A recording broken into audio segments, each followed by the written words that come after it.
ሰላማችሁ ይብዛ የአባቴ ብሩካን እንዴት አላችሁ? የጌታ ጸጋና ሰላም ይብዛላችሁ። ኢትዮጵያውያን፣ ኤርትራውያን በአገር ውስጥ ከሀገር ውጭ የምትኖሩ ሁላችሁንም በጌታ ሰላም እላችኋለሁ። ይህንን መልእክት ከሰማችሁ በኋላ ለሌሎች ሰዎች ሼር ማድረጋችሁ እንዳይረሳ። ዛሬ ውስጤ ላይ የከበደው መልእክት እንዲህ የሚል ነው። እግዚአብሔር እየተዋጋ ያስቀጥላችኋል በሚል ነው። መነሻ የማደርገው የመጽሐፍ ቅዱስ ክፍል በሁለተኛ ዜና ምዕራፍ 20 ላይ ያለውን ክፍል ነው። ታስታውሱ እንደሆነ የሞዓብ፣ የአሞን፣ የሴር ተራራ ሰዎች ጥምር ጦር ሰርተው ኢዮሳፍጥንና ይሁዳን ሊወጉ መጡ ይለናል።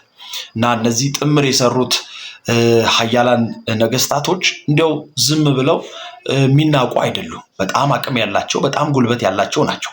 ታስታውሱ እንደሆነ ወሬኛው ወደ ኢዮሳፍጥ መጥቶ ሲነግረው ታላቅ ወገን መጥቶብሃል ብሎ ነው የነገረው። እሱ ብቻ አይደለም፣ ኢዮሳፍጥም ሲጸልይ በጸሎቱ መካከል ይህንን የመጣብንን ታላቅ ወገን እያለ ነው የጸለየው።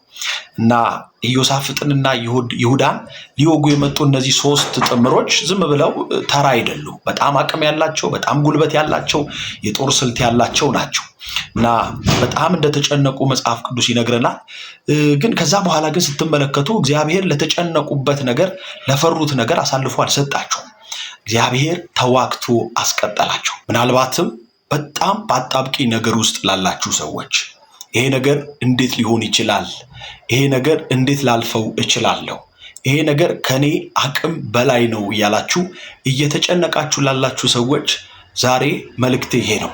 እግዚአብሔር እየተዋጋ ያስቀጥላችኋል። እግዚአብሔር በዘመን መካከል እየተዋጋ የሚያስቀጥለው ሰው ምን አይነት ሰው መሰላችሁ? ወደ እግዚአብሔር የሚጮህና የእግዚአብሔርን ፊት የሚፈልግን ሰው። ታስታውሳላችሁ ኢዮሳፍጥና ይሁዳ ቀጥታ ያደረጉት እርምጃ ይሄ ነው። የእግዚአብሔርን ፊት ይፈልጉ ዘንድ፣ ወደ እግዚአብሔር ይጮሁ ዘንድ ተሰበሰቡ። ጾምና ጸሎት አወጁ። በዘመን መካከል የሚጮህ ሰው፣ በዘመን መካከል እግዚአብሔር ሆይ እርዳኝ ብሎ ወደ እግዚአብሔር የሚጸልይ ሰው እግዚአብሔር እየተዋጋ ያስቀጥለዋል። እግዚአብሔር ይህንን ከኛ ይፈልጋል። አልችልም፣ አቅም የለኝም፣ አቅሜ አንተነህ፣ ጉልበቴ አንተነህ እንድንለው ይፈልጋል። የመጡት ጠላቶች ደርሰዋል እኮ። አይንጋዲ በተባለች ከተማ ነው ያሉት። አይንጋዲ ደግሞ ለይሁዳ ከተማ በጣም ቅርብ ነች። ማለት ለማሰብ እንኳን ጊዜ የላቸው። ግን እነ ኢዮሳፍጥ የገባቸው ነገር አለ። በጩኸት የማይቀየር ነገር የለም። በጸሎት የማይለወጥ ነገር የለም። ስለዚህ ሁሉም የእግዚአብሔርን ፊት ለመፈለግ ፊታቸውን አቀኑ።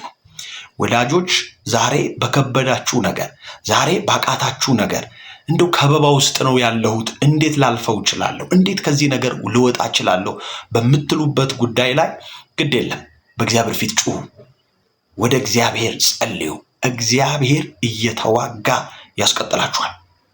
የሚጨነግፍ ራእይ፣ የሚጨነግፍ ህልም በፍጹም እግዚአብሔር አልሰጣችሁ። ግድ የለም፣ በክብር በሞገስ በጸጋና በኃይል እየጨመራችሁ መቀጠል ይሆንላችኋል። ተባረኩ።